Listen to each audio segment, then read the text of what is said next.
The rain had been falling for 3 days when Arden Creek began to rot. At first, people thought it was just the river overflowing dark water bubbling from the gutters, thick and slow. But the first scream came from Old Man Relis's barn. A sound so sharp the neighbors swore it cut straight through the rain.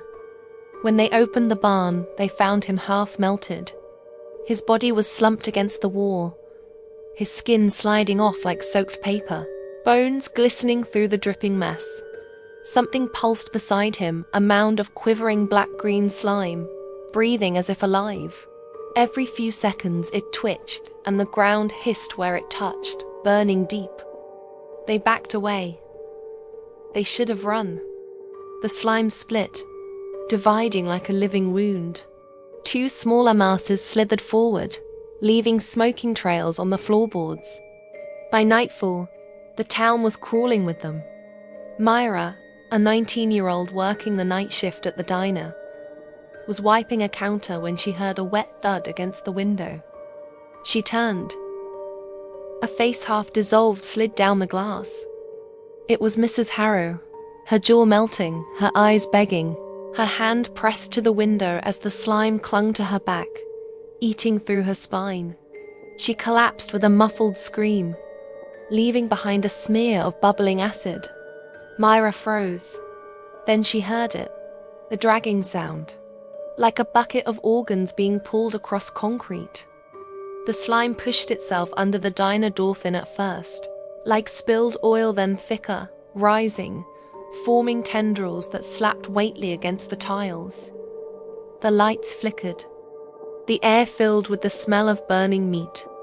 Myra grabbed a knife, but it bent when a tendril touched it metal, dissolving like sugar.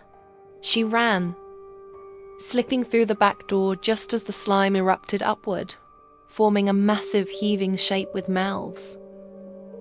Too many mouths. Each mouth whispered the voices of the people it had eaten. It wasn't mindless. It was hungry.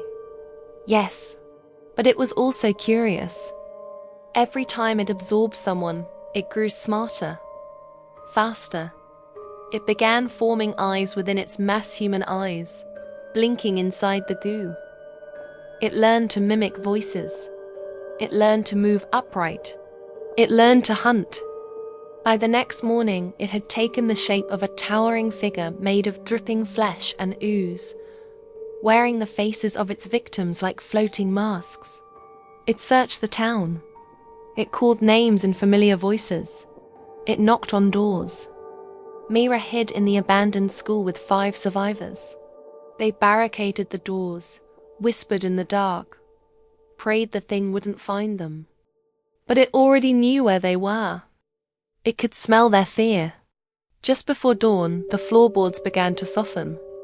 Myra looked down, and the floor sank beneath her foot, liquefying into a pool of writhing black. "Run!" she screamed, but it was too late. Hans, oozing, half-formed, shot upward and grabbed her friends, dragging them into the living puddle. The room filled with screams and a choking stench as bodies melted into the churning mass. One by one, their voices joined the chorus inside it. Myra climbed onto a desk, tears burning her cheeks. The slime rose, forming a face from the mouths of everyone she had ever known. "Myra," it whispered in her mother's voice. "Don't be afraid." Then it lunged. The last thing she felt was her skin peeling away. And Arden Creek fell silent, except for the quiet, constant sound of something crawling, growing, looking for its next town.